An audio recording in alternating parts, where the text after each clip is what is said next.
All right, here we go again. Are we going to say the number or just going to episode 19? Oh, no, 19. Cool. I thought 19, yeah. Yeah, it's 19. Nearly 20. So it's reassuring that we can count, at least. Yeah.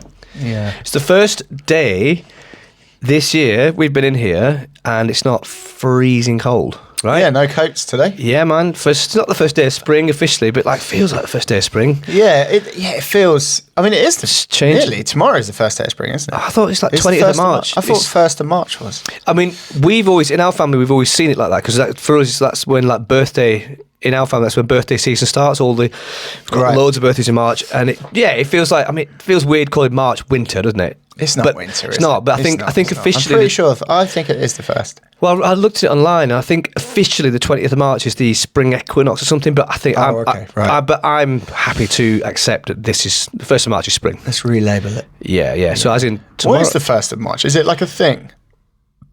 No, that's the 1st of May. May Day. And 1st of April is April Fool's Day.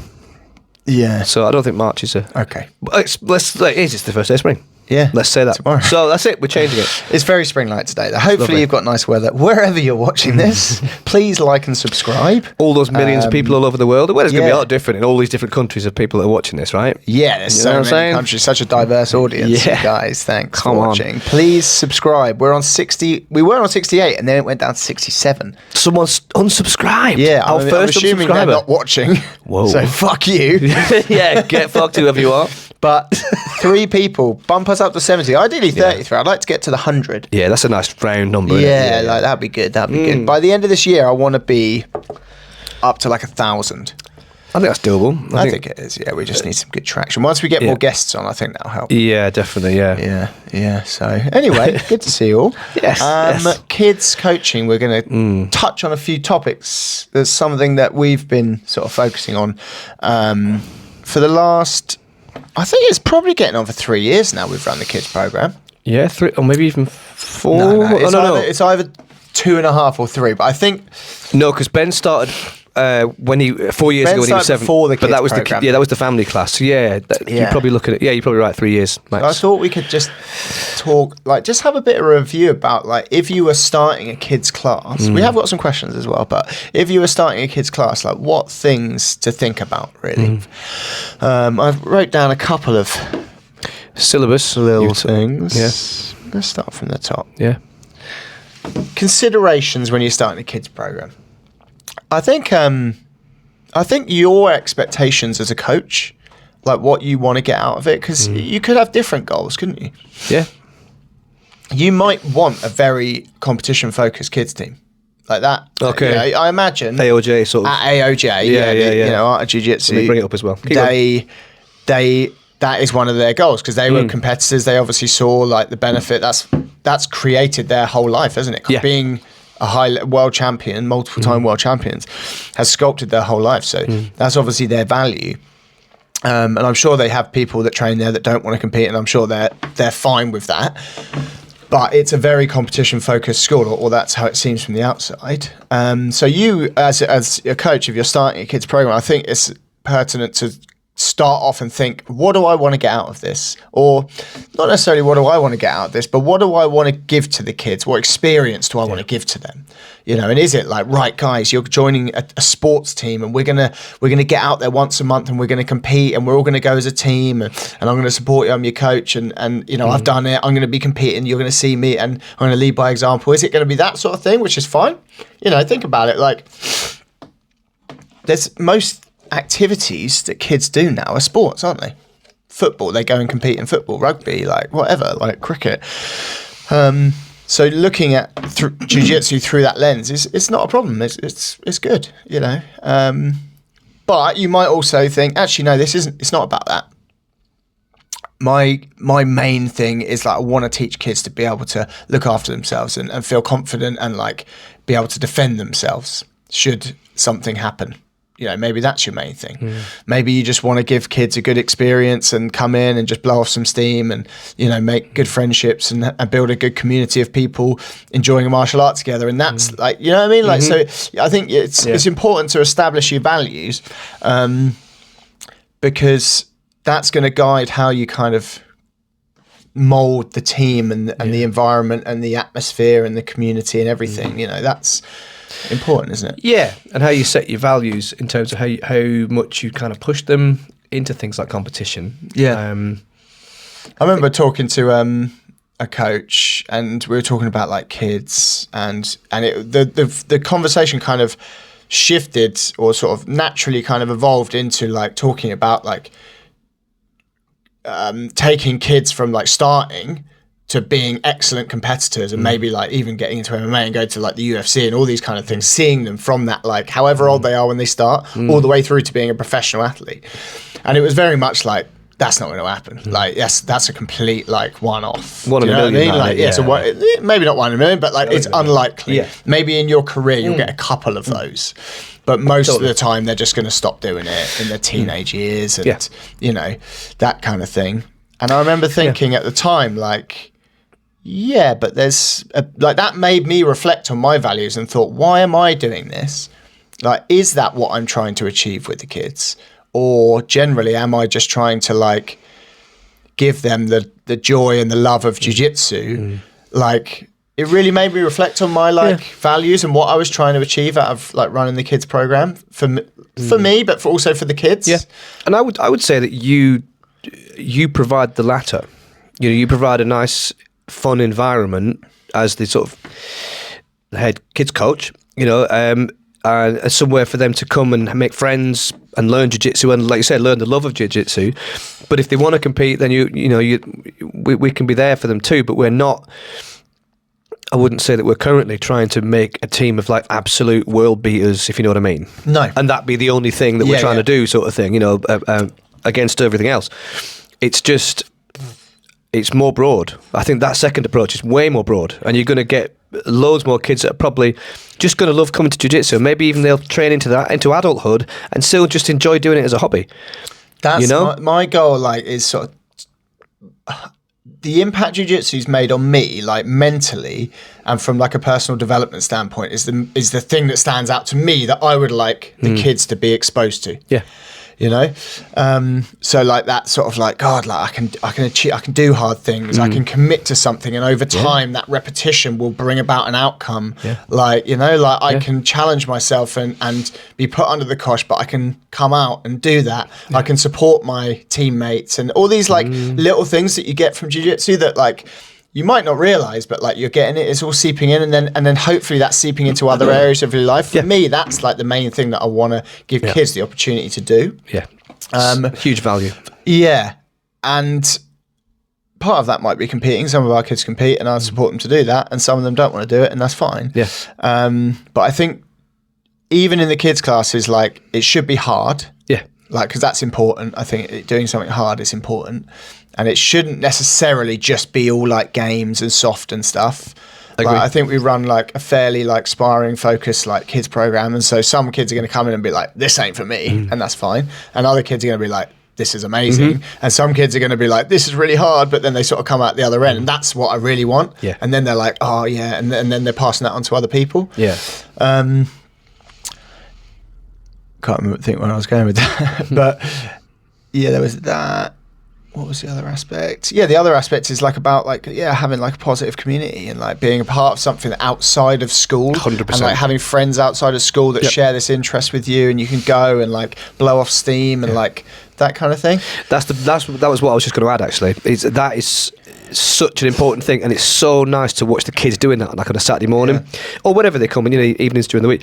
And you know, there's like we said before, there's a bit of friendly banter. There's like someone will get a promotion or do well in a role, and there's like hugs and little, you know, fist bumps, and it's the thing that we get as adults. Like we've said this before, like you know, it's what I imagine people. I'm not a churchgoer, but I imagine people that go to church or they have a thing they go and do where, you know, everyone knows them, they all love it. You've got this shared love for something, and you have these moments where you're supporting each other, like competitions, and you're building communities. Or like someone struggling with right down to the nitty gritty. Someone's struggling with a certain move, and like someone, just do this or help or whatever. You know, someone's got an injury or you know, but. That sense of community where you just, these are my people. Yeah. This is my tribe. You know, I think it's such an important thing to expose a child to as early as you can, I guess, isn't it? The sense of like, you belong here. It's okay. Outside of your family, you know, when you're feeling down, when you're feeling a bit, I don't know, ostracised from your group at school, which happens, doesn't it? You know, you've always got jiu-jitsu, for example. You've always got this thing. And this is your other kind of community, your other family in a way. I feel like that as an adult. You know, this is just, you know, we often have a little, you know, just get together on the mat after a session, just chat shit, don't we? It's great. It's so therapeutic. Yeah, so like nourishing, isn't it? Yeah. And I think it's such a positive thing to expose children to, that like this isn't just about technique and hard and sweating. It's just, do you know what I mean? 100%. This is a community that you can really be a part of, and you can belong to no matter what. You know, and that's such a great value, isn't it? Yeah. So, yeah, I think that's summed it up really nicely. I think we try and build that. That community, that place of personal development, and if that is in a sporting context, like, because it all helps, doesn't it? Going and competing is a big personal development thing, you know, doing that and sort of getting hold of that and trying to perform well and trying to deal with the nerves and all that sort of stuff, like, it's really great. So if people want to do that, but it's not just about that. But I've got no problem with schools where they're like, we are a sports team. Come and join, and we will take you to competition, and we'll do that. Great. Yeah. Do you know what I mean? Like, that's awesome. But I think establishing that, because it's easy to get dragged down like a path of like, I'm trying to do this stuff with the kids, and then you think, hang about, this isn't what I'm doing this for. Yeah. Do you know what I mean? Yeah, we don't do much self-defense stuff. This is one of the other things that I sort of want to talk about. Obviously, martial arts gets framed in a self-defense context quite a lot. I think jiu-jitsu, you could kind of look at it through different lenses: self-defense, sport, you know, lifestyle, all these sort of things. We don't do a lot of self-defense stuff, because for me, like, I just think if you're good at jiu-jitsu, you tick that box. Yeah. Do you know what I mean? Yeah. Like, we do a nice, well-rounded curriculum. We'll talk about that in a minute, but like, we do a lot of stand-up, getting on top, you know, wrestling, you know, submissions, guard play, like all that sort of stuff. Yeah. So from a self-defense perspective, it's not like we're just pulling guard and hoping for the best. Like, we know how to take someone down, hold them down, that kind of thing. So if someone just gets really good at jiu-jitsu, they're going to be good at self-defense. Yeah, it's fine. Like, we can do that. Occasionally, for a laugh, we might, or like if we need a bit of a break from like whatever we've been doing, we might throw in like this is a punch defense into a body lock, take them down. But we don't have that as a large part of the syllabus, because I just think it's a bit watered down. And like, how are you going to spar doing that? You're basically like, I wouldn't mind doing it, but basically we're then just teaching them MMA. Yeah. Like, and that's not what they're there for. No one's throwing you a punch in jiu-jitsu. Yeah, like, and we could do that. We could do a kids' MMA classes, but that's not my area of expertise, and someone else will deal with that. Yeah. But we're teaching jiu-jitsu. So just get good at jiu-jitsu, and that'll tick that box. That'll give them the confidence that they can double leg someone to the ground, hold them down until the teacher gets there.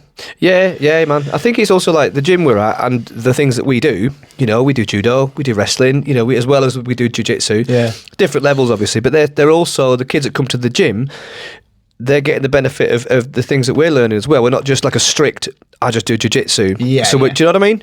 But also, they're turning up at the gym, and there's people hitting punch bags, and there's people sparring, kicking, and there's people doing MMA, and there's people doing, there's boxers and kickboxers, and you know, even though they're not doing it, they're in that environment, so they're seeing these things. You know what kids are like? They're just sponges. And the kids, a lot of them, because they run the kickboxing class as well. There's a kickboxing class that runs alongside the jiu-jitsu class, usually before or after, or sometimes at the same time. A lot of them do that as well. Yeah. So really, they are well versed in doing MMA, aren't they? Yeah, really? Basically, just separated. Yeah, so, you know, they're all going to be little savages. The ones who keep going into their late teens and 20s are going to be absolute savages. There's a small contingent of them that's just, obviously we can't name names, but they're fucking flying. Every week. And now they're sparring with us, and it's just like, okay, like, you know that now. Okay, that's good to know.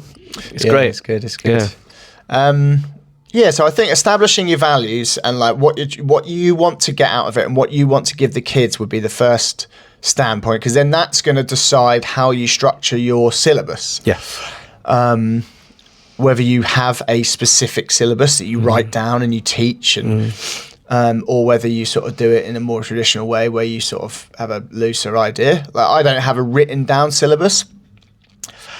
But what I try and do is, and this isn't set in stone, but we try and like vary it between bottom, top, and standing. Yeah. So like guard play or escaping pins or whatever, and then pinning or guard passing, submissions from the top, that sort of thing, and then stand up, taking people to the ground. or pulling guard or whatever. And then, generally we'll do like a week on each of those things. So either a week of stand-up stuff, a week of things from the top, or a week of things from the bottom.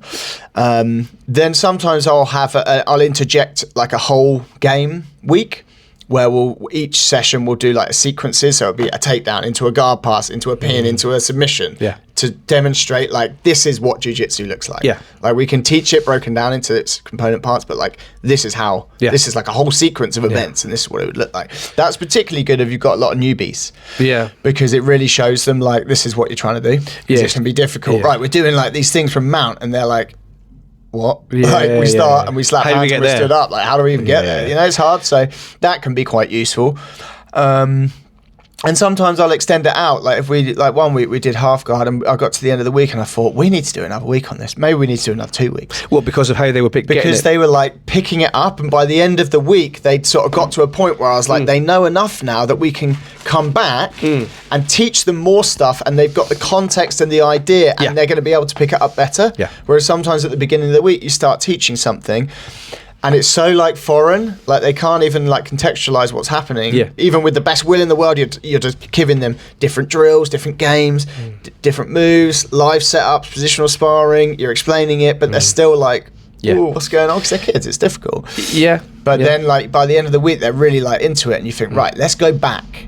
And let's start again and teach them all the things. Maybe you just replay the week, and then suddenly they're just picking it up. You know, so I think that's a really. That's a general structure. Is that like top bottom? I got this from like a B team video, I think. And they spoke about doing like top bottom stand up, and I thought actually that's a really nice way of like making sure you're ticking all the boxes. It's a great little zoom out concept, isn't it? Because then you can go into a million different things within that, but that encompasses all of it, really, isn't it? If you were to zoom out to the most basic kind of elements, but I think also like a good coach has or develops the ability to be able to kind of read the room, like you just explained, where you can look at an individual or a bunch of individuals, but whether they're getting it, but you can also like step back and look at the room and like evaluate when you get home, like, was everyone getting it, rather than just, this is what I'm teaching, that's the end of the class, this is the next thing, this is the next thing, this is the next thing. It's like as you say, maybe I need to like what's the word, kind of just alter this slightly so that everyone was getting it, because I didn't feel like everyone was getting it, rather than just, oh well, you got it or you haven't, on to the next thing. Because then they're not getting better as much as they can, and why would you want to just keep that going? You might as well just try and help them to get better, rather than just kind of just robotically do your syllabus. You know, have that sensitivity, I guess. You got to look at who turns up as well. Sometimes I'll go in with an idea of what we're going to do, and then the people that turn up, I'm like, man, totally. This is not the way. Because we have quite a big age range. We have 2 of our classes, we have between 8 and 15, and then, or really 7 and 15, the age range, and then 2 of the classes we extend that out and we let the little ones come. So sometimes you have people like who are 3 coming, like, and then you've got to 15. Like, that's a really challenging class, and really what we have to do is we split the class up. Like on the Saturdays. On the Saturday we split it, so we have like 3 to probably 8, and the 7 and 8 year olds can kind of decide which side they want to go in, because some of them are like quite good, and they could do and usually it's who's come. Like, you know, if one of their mates is in the bigger group, I'll stay in the big group. If they're not, they're going in the smaller group or whatever, which is fine. That's cool, isn't it? And again, that goes back to our sort of value of like community and just having a nice time. Fun. And that works really well, because then the little ones, they get exactly what they need, and we're looking at like introducing them to positions, introducing them to the physicality, sumo wrestling, this kind of thing, like drills where they're trying to stay on the turtle and stuff, all these kind of things. You can gamify it a bit more, you can break it down a bit more, and it's kind of really just like exposure to the names and the ideas and the positions and the physicality, and that really is the tick in the box there, getting their warm-up drills sort of better, like the forward rolls and shrimping and things. And they get the space and the time to be able to do that with support. That's not good enough for the 8 to 15 year olds. That's a shit class. That's boring. It will be very quickly maybe boring. For some of the beginners, that's fine. But like really, you want to challenge them. That is boring. Like at first, and this is why I think I teach our class in quite a sort of. I give them a lot of credit for what they're able to do. I think this is the way I look at it anyway. Rather than being like, it's a room full of kids, let's do a load of games. It's like, no, like these kids, they've got the capability of being good at jiu-jitsu, and let's not disservice them. Like, we'll give them a game. Like, you know, if I feel the room needs a game, we'll do it. Yeah, man. But sparring's fucking fun, and most of the kids love it. So the game is, at the end of the session, we spar, we beat the shit out of each other. And that's fun. And they love it. And they've got all their little like mates in there. Oh, I don't want to go with him. No. Right, you two are going together. Like all this sort of stuff. And we've taught them some pretty complex stuff. And you know, maybe it takes them a couple of goes, but like they pick it up eventually. And you see them doing it in sparring, and you're like, I would be doing you a disservice if we just did games all the time. I think certainly like young teen and up, maybe 11 and 12 and up, once they're at high school, secondary school, whatever, I get like teaching music and teaching jiu-jitsu, I get way better results from them when you just talk to them like another adult. Yeah. A lot of the time, you know, you slap and bump, it's like, do you talk to them like on a level? Because then they respond really positively to that, because that's what they want to be, because they're in, if you think of their environment they're in, they're trying to be a grown-up, aren't they? Yeah, exactly, they're trying to be a grown-up. So if they're, you know, we're essentially taking on the role of like another role model in their life, aren't we, in that context? Yeah, that is an important thing as well. Yeah, definitely. And I think so you are, especially for the boys. Definitely. And I think if you can talk to them like, yeah, it's all right, you're just another one of us sort of thing, then they rise up to that, and they probably, you know, they probably behave more maturely, and probably, you know, to each other and to the younger kids, it's like, oh, I'm one of the adults, I'm one of the, you know, that probably really gives them a lot of confidence boost as well, you know? For me, it's like, if you are behaving like an adult, in a good way, like, I know what you mean. I will treat you like an adult. Yeah. If you're being a plonker, I'll be reminding you of your behaviour, and that extends out to the older ones. Sometimes there'll be like a younger one who's a bit of a plonker, and the older ones will be goading him and winding them up. I'll go over and say, guys, you're the example. Yeah, exactly. Like, and they're old enough to get told that off, but you're the one who's creating the problem. Yeah. Like, stop winding him up. Yeah. Like, you know, you're an example of how he should be behaving. Yeah. If you're egging him on, he doesn't know any better, because he's a plonker. He's 7 or whatever. Yeah, totally. Do you know what I mean? Like, so, but if they're like being grown up and they're being a good example and stuff, like, I'll treat you like an equal. Yeah. Do you know what I mean? That's it, and I think that's important. That's the other side of it, isn't it? If they are those little elements of maturity that still, they're going to come up, aren't they, when they're that age? And if you are just kind of calling them on that, especially when you are treating them, you're talking to them on a level, and then you talk to them like, you know, adult child, then they'll go, oh God, I didn't like that. I'll change that. That you get the positives from that as well, don't you? People tend to respond quite well to that, because you're giving them a bit of responsibility. You're saying, look, show that person how to behave. And you're giving them respect. You know how to do it. I see you doing it all the time. Yeah. Like, just demonstrate them how to behave, because you're a big part of this club. This club is a part of you. Yeah. Like, this is your ownership. Like, you are a part of this. Yeah. Like, this person's come in, it's maybe their first session. What you're showing them is like what we're about. Yeah. If you're being a plonker, or you're not listening to me, or whatever, they think, oh, that's what this is about. And they might go like, oh, this is well cool, we can just muck around. Or they might go like, oh, this is a bit shit. Like, no one's listening, like, everyone's just doing whatever they want. Like, I don't want to be a part of this. And that reflects, well, that's you. You've taken ownership of that, and you've shown them that this club is shit. Yeah.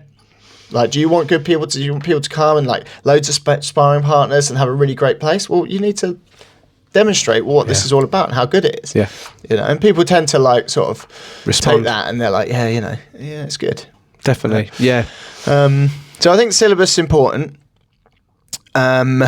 You could, I've sort of played around with like having like set syllabuses and like what I'm going to teach the kids and this sort of thing, but it's so varied, like it's so hard to like have a nailed in syllabus, because again, it's like every different age group is going to respond differently to different things, and they kind of need different things. There's probably 3 age groups, I'd say, roughly. 3 to like 7, and then you've kind of got 7 to like 11, and then 12 and above, and they kind of all need a different thing. Like when we do the 8 to like 15 class, I'll often go around and like show the older ones like other stuff, because they're picking up I do the same, easier, and then they get like extra little bits, and I'll be a bit more like lenient with like how good like the younger ones are like doing the moves, or like, you know, the younger ones maybe aren't like being quite as attentive with their listening and things, but I appreciate they're at a different stage in their learning, so I'll be a bit more lenient with like some of them, because I think, oh, look, they're having a good time, like they're not disrupting anyone, but maybe they're not drilling it as I would like them to be, but like,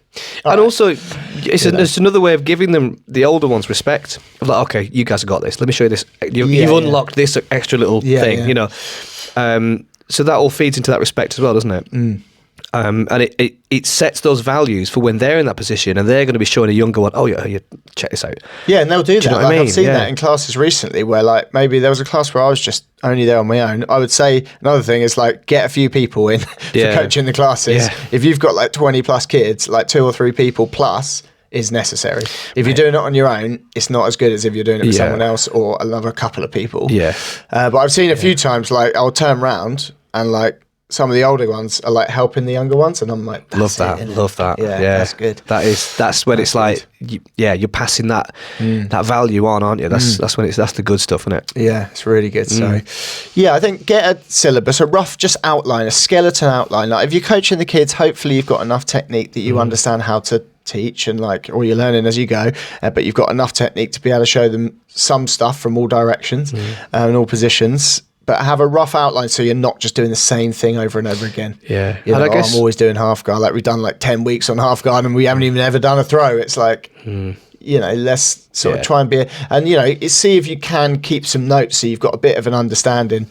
If you're like, oh, we've done full guard. We'll get back to full guard again. I'm just doing the same stuff again. There is value in that because, you know, you need to repeat stuff, but maybe you need to sort of add a few more bits in to give them some other stuff because they're nailing the stuff that you did last time, you know? Yeah. And I guess have a degree of flexibility, as you say. And the one thing that's helped me, the times when like I'm doing a whole class on my own, and sometimes stuff will happen, you're not around, Brian's not around, etc., is having a bunch of backup plans.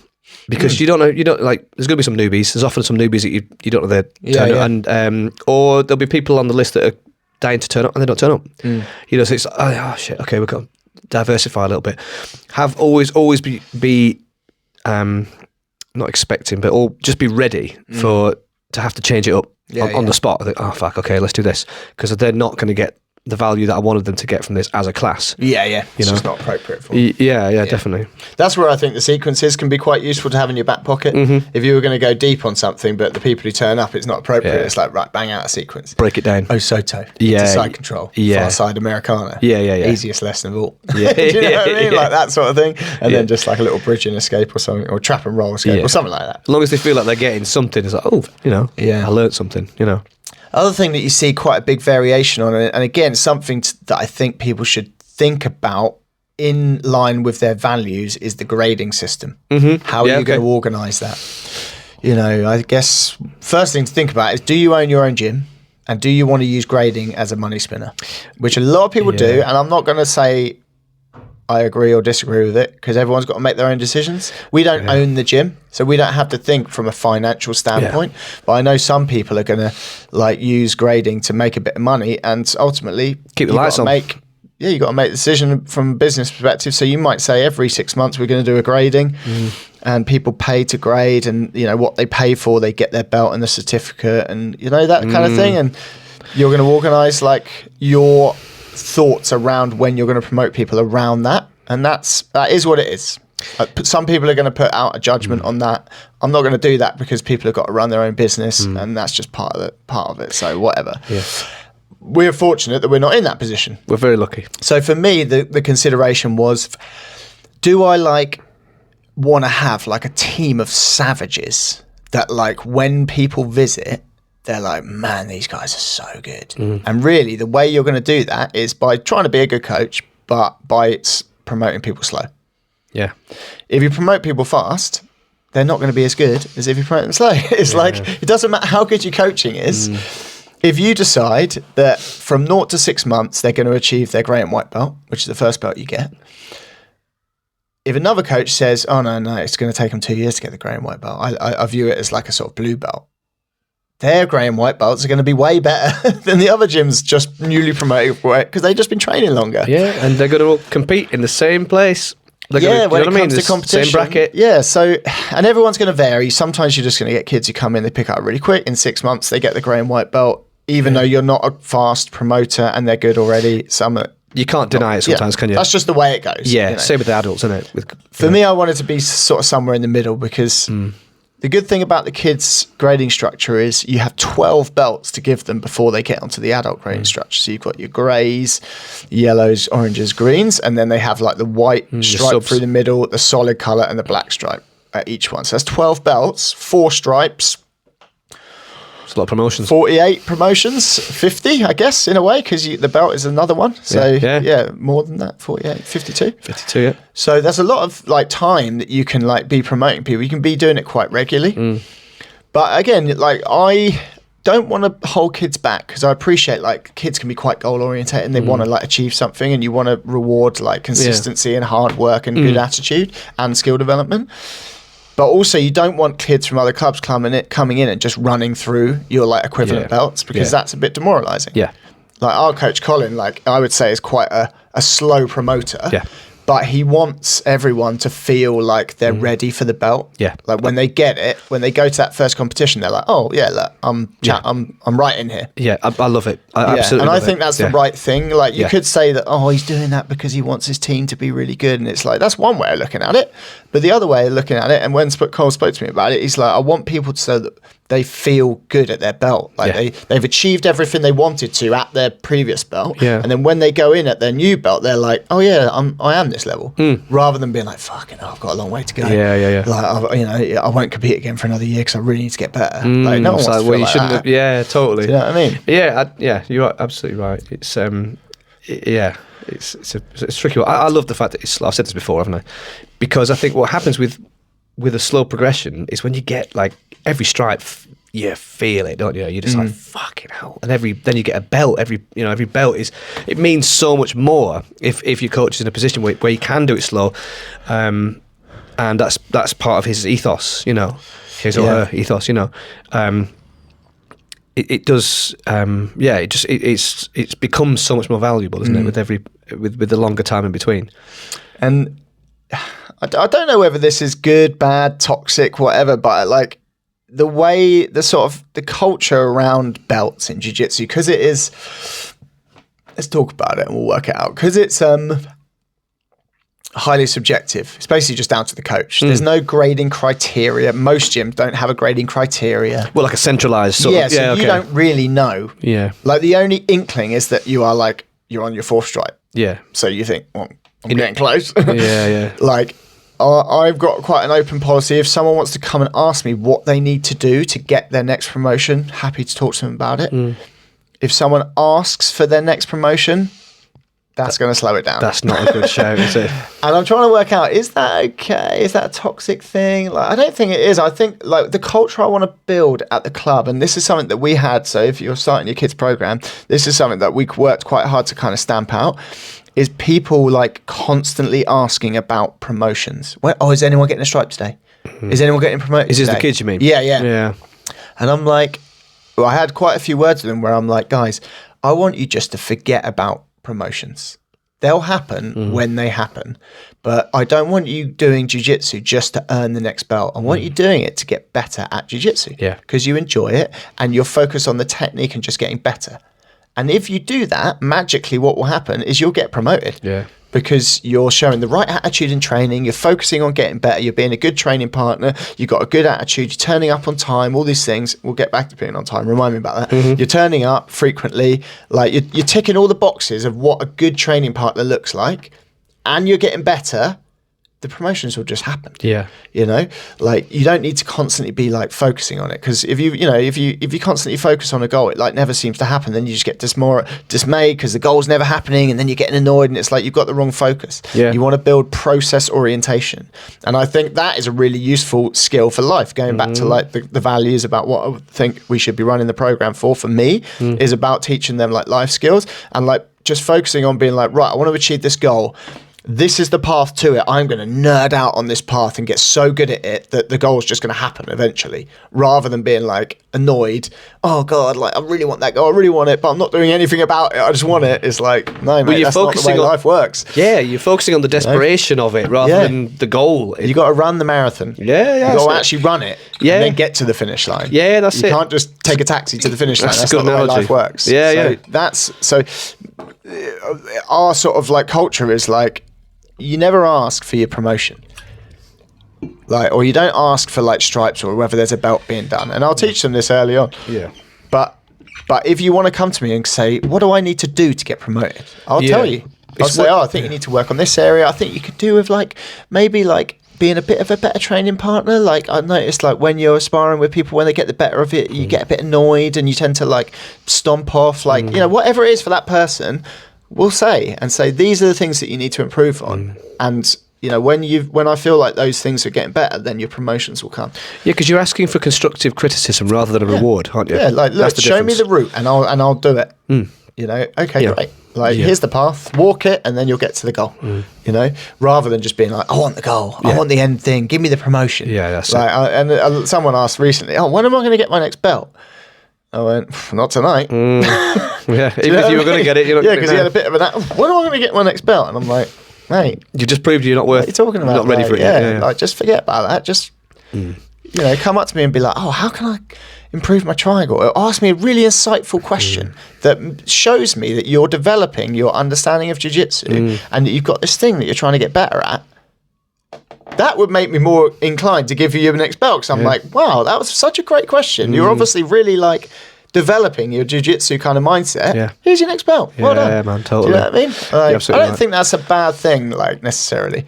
Yeah, you're teaching them to be proactive, aren't you? You're teaching them to be self-sufficient in their progress. Yeah, in a way, to focus on the right things. So that's my approach to it. Some people will have I have done a more formulaic thing at first, where I said every 3 months I'm going to start giving out tags and belts and things to people who deserve it.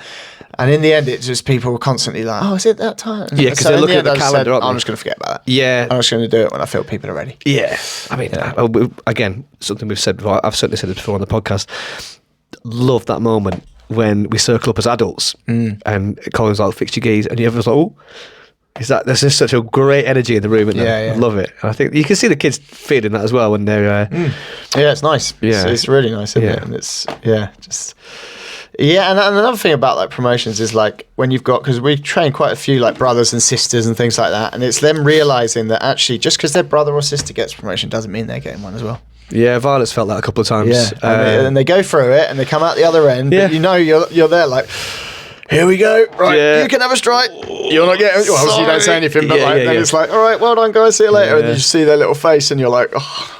Kills you. Yeah. But you're like, they need to go through it. Yeah, they do, man. So that's a good parenting value, isn't it? You need to expose your kids to some of the slightly harsher elements of life to build resilience. Yeah. You know, that in itself is a real life lesson. It's just, you know, you can't mollycoddle your kids forever, because eventually they're going to be adults, and if you've mollycoddled them all the way into adulthood, they're not ready for life. In a way, and that's I think jiu-jitsu has so many good lessons. It's a bit of a cliche, but I think it has so many good lessons to like develop resilience, and that for me is like the main sort of thing about our kids program. It's like trying to teach those lessons through the grind of it's like that, each other. It's like that Churchill quote, you know, if you're going through hell, keep going.